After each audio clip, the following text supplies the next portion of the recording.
Had you ever been trapped in a conversation that feels exactly like pulling teeth? Oh, man, that is the worst feeling. Right.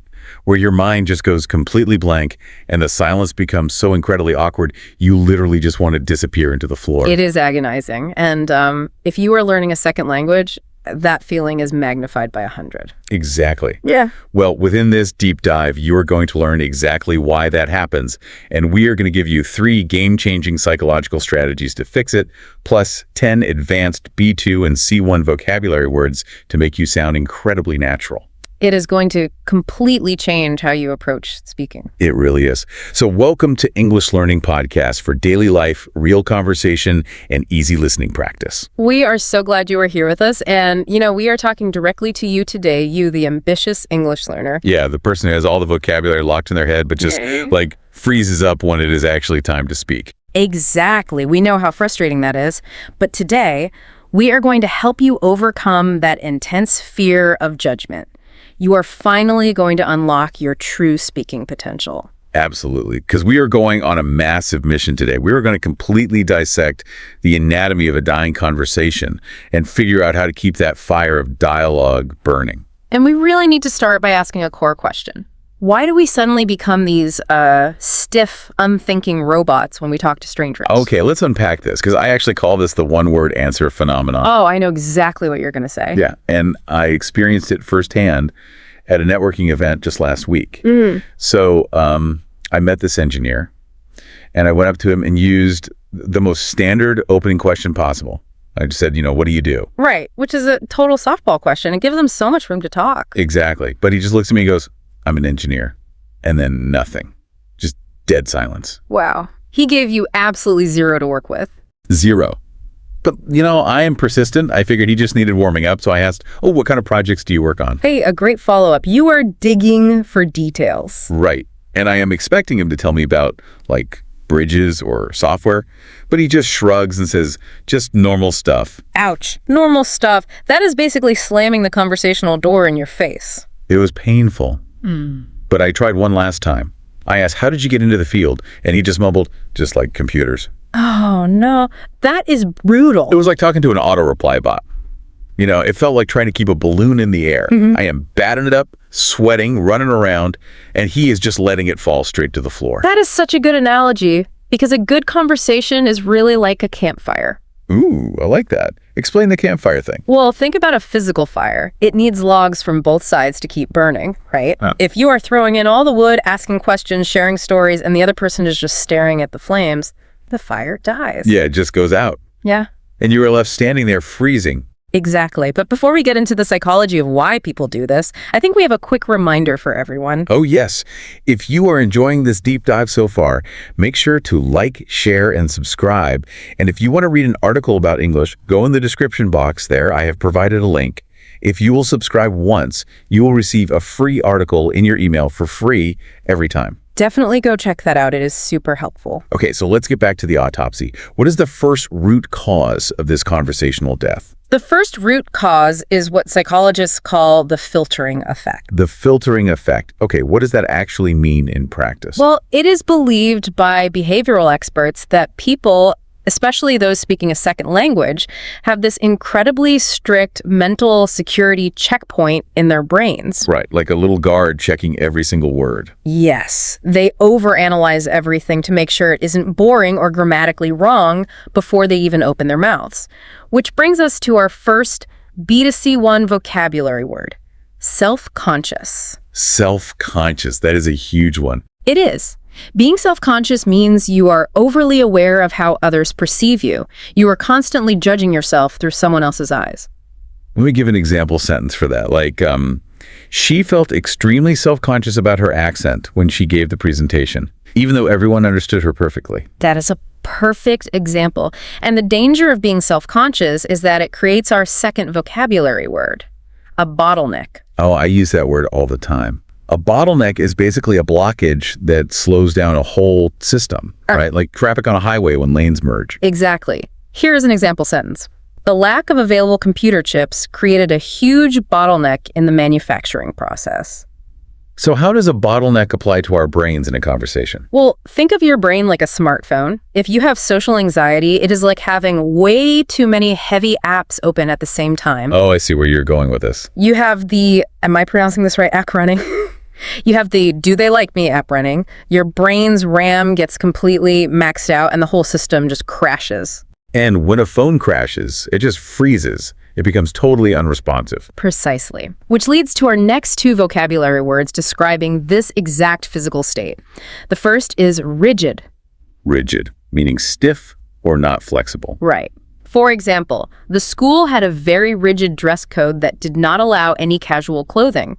When you crash mentally, your body gets rigid and your answers become rigid. And that leads to the second word, right? Monotonous. Yes. Monotonous means dull, tedious, and totally lacking in variety, like speaking in a single flat tone. An example would be, the professor's voice was so monotonous that half the class fell asleep. Exactly. And here is the tragic irony of the filtering effect. Yeah. People filter their words because they are terrified of being boring. Right. They want to sound smart and perfect. But by filtering everything, they give these short, rigid answers, which actually makes the interaction completely monotonous. Wait, wow. So their fear of being boring is the exact thing that makes them boring. Absolutely. It is a self-fulfilling prophecy. But that is just root cause number one. There is a second root cause we need to talk about. Okay, what is the second reason conversations die? It is simply not listening. Wait, really? But if I am standing right in front of someone, how can I not be listening? Well, let's use a tennis analogy. When beginners play tennis, they are so obsessed with their own grip, their own feet, and their next swing that they forget to watch the ball. Oh man, I'm so guilty of this. We all are. In conversation, people often fail because they are just frantically thinking about their next perfectly crafted sentence. They aren't actually listening to what the other person is saying right now. And because they aren't watching the ball, it flies right past them. Exactly. And the conversation stalls. That is our next word, stalls, meaning it comes to a sudden stop. Like an engine failing. The old car stalled in the middle of the intersection. Exactly. When you only think about your next response, the momentum of the chat completely stalls. Wait, so you're telling me that by trying so hard to be the perfect conversationalist, we are actually self-sabotaging and making the conversation stall? I'm telling you exactly that. Perfectionism is the enemy of connection. Wow, okay, that completely changes the paradigm. So we know the disease now. What is the cure?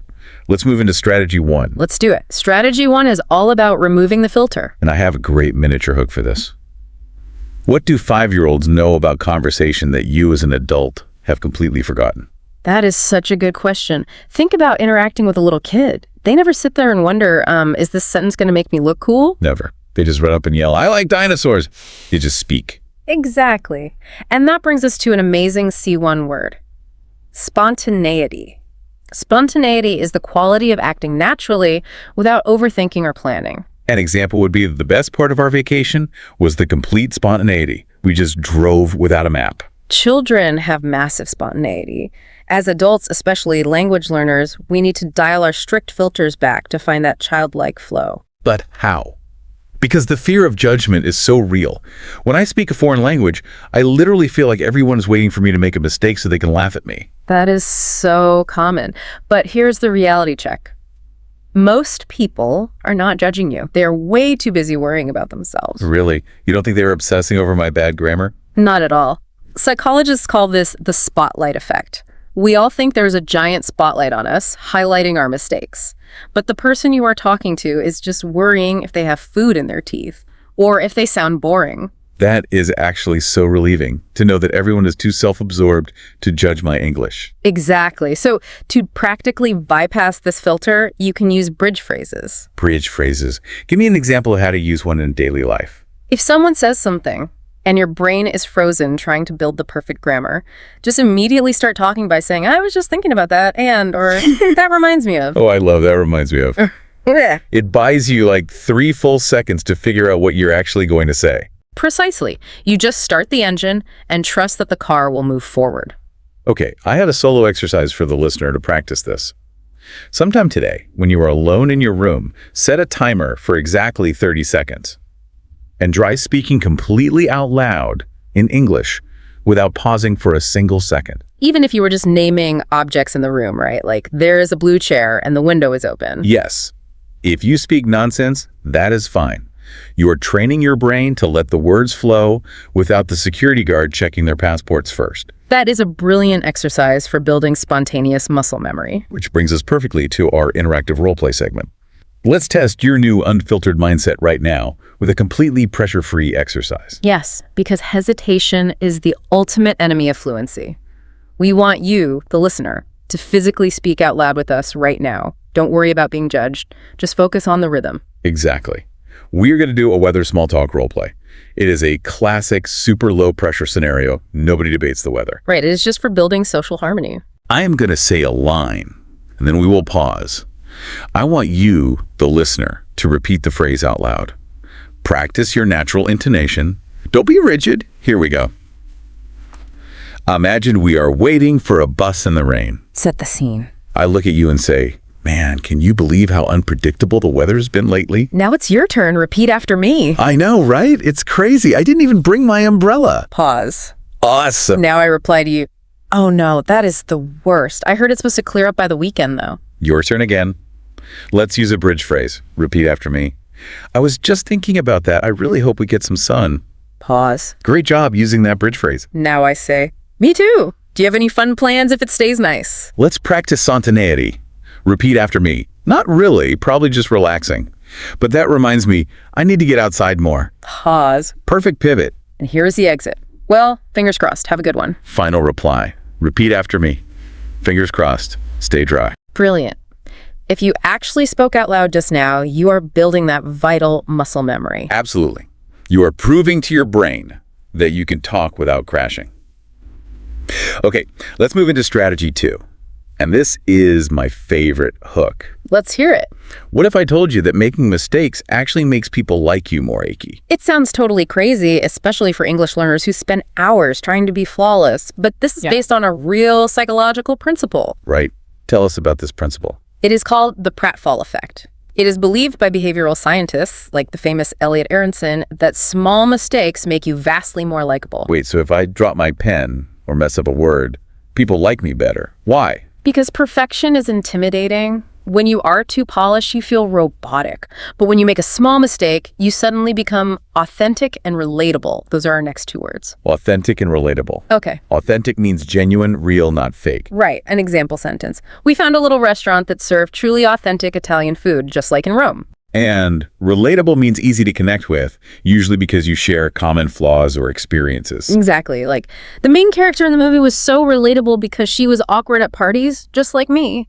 Oh, this totally makes sense when you think about famous comedians. How so? Well, comedians intentionally trip on stage, or they mispronounce a word and laugh at themselves. They do it to win the audience over. It shows they aren't taking themselves too seriously. That is a perfect example, and the application here for English learners is huge. Native speakers genuinely do not care if you make grammatical mistakes. We really don't. They actually admire the courage it takes to speak a second language, but you have to handle the mistake well. If you freeze and look terrified, it gets awkward. If you smile and own it, people love it. Which brings us to our idiom deep dive. If you forget a word, you can use these 2 native idioms to smoothly save the situation. Yes. The first idiom is lose your train of thought. Lose your train of thought. Explain the visual of that one. Imagine your thoughts are linked together like train cars on a track. Suddenly, the link breaks and the train derails. You forgot what you were saying. So I could laugh and say, oh, wow, I completely lost my train of thought. What was I just saying? Exactly. It invites the other person to help you, which builds a connection. The second idiom is, my brain just glitched. Oh, I love that one. Like a computer glitch. Right. A glitch is a temporary technical error. So you say, sorry, my brain just glitched. I forgot the English word for that. It is a fun, relatable way to admit a mistake. My brain just glitched. It is so natural. So basically, strategy 2 is don't hide your mistakes, embrace the pratfall effect, and use humor to stay relatable. Spot on. Now let's dive into strategy 3, the secret weapon. Here is the miniature hook for this one. How do you ensure you never run out of things to say again, even with a total stranger? This is all about a concept called threading. Threading. Like sewing with a needle and thread. Sort of, but think of it more like a spider web.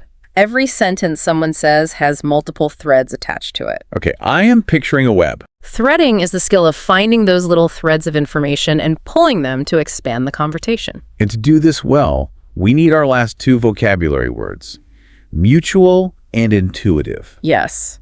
Mutual means something is shared equally by two people. Like, the two companies reached a mutual agreement that benefited everyone. A conversation has to be mutual, right?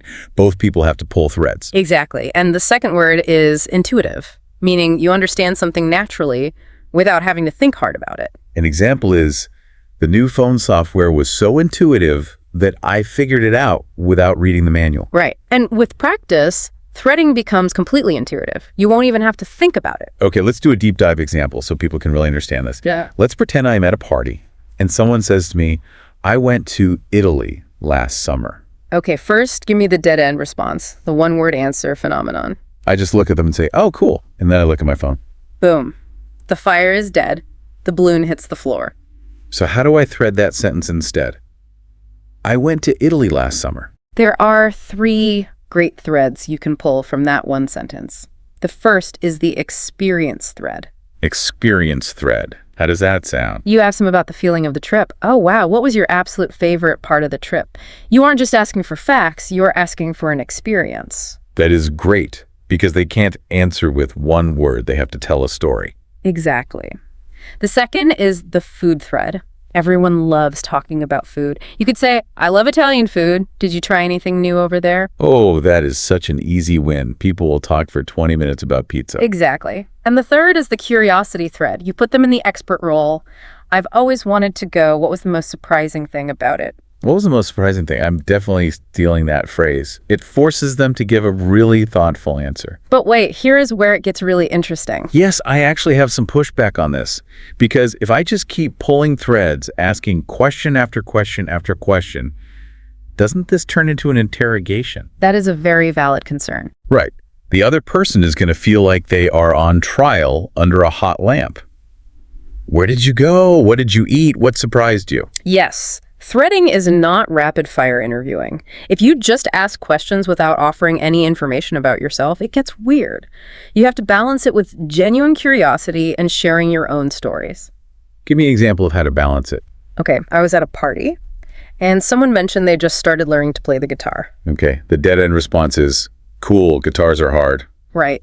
But I used threading, and to avoid interrogating her, I shared a vulnerability first. I said, wow, I tried to learn the piano once and totally failed. Why did you decide to start learning the guitar now? Oh, look at that. You used the pratfall effect first. You admitted you failed at the piano, which made her feel safe, and you asked the threading question. Exactly. I gave a log for the fire and then asked for one back. That is brilliant. She told me she loved classic rock, so I pulled another thread. I asked, what has been the hardest part of learning so far? She talked about her fingers hurting. Then I pulled another thread. What is the ultimate favorite song you want to be able to play? And just like that, you are in a deep, mutual conversation about music and goals, all from one little sentence about a guitar. It becomes completely natural and intuitive. Wow. Okay, we have covered so much ground today. Let's do a quick recap of the 3 pillars before we get to the bonus tip and the homework. Yes. Pillar 1. Remove the filter, stop overanalyzing every word, and embrace childlike spontaneity. Pillar 2. Use the pratfall effect. Realize that making small mistakes actually makes you more authentic and relatable. Just laugh and say your brain glitched. And pillar 3, master threading. Don't let statements hit a dead end. Look for the experience, food, or curiosity threads and pull them while offering your own stories. Perfect recap. Now for the promised bonus tip. What happens if you completely mess up, the thread snaps, and the conversation actually dies? We call this the threading rescue. You literally just combine the tools. Okay, walk me through. First, you use the pratfall effect to buy time. You laugh and say, wow, I totally lost my train of thought. My brain just glitched. I forgot what we were talking about. Which instantly kills the tension because you are owning the awkwardness. Exactly. And then while they're laughing with you, you immediately introduce a brand new thread based on your physical surroundings. Oh, anyway. While my brain reboots, have you tried the food here? Or, by the way, I love that jacket. Where did you get it? Yeah. You rescue the moment by pivoting to the environment. That is so practical. I love it. Now, listeners, to prove you made it to the very end of this deep dive, right? I am consistent in the comment box right now. Yes, show us your dedication. And for your homework, we want you to write one keyword and one idiom we explained today in the comment box, along with their meanings. Also, please share your own examples of threading in the comments. How would you thread the sentence? I just bought a new dog. Let us know. And write your feedback and let us know which kind of topic do you want next video. We read all of them. Absolutely. Do hype if you like this video. And remember, if you enjoyed this podcast, there are many more podcasts on my channel. Go check them out and binge watch your favorites to keep leveling up your English. And make sure to like, share, and subscribe one last time. Before we go, I want to leave you with one final provocative thought. Have you ever heard of the Japanese art of kintsugi? Oh, the pottery repair technique? Yes.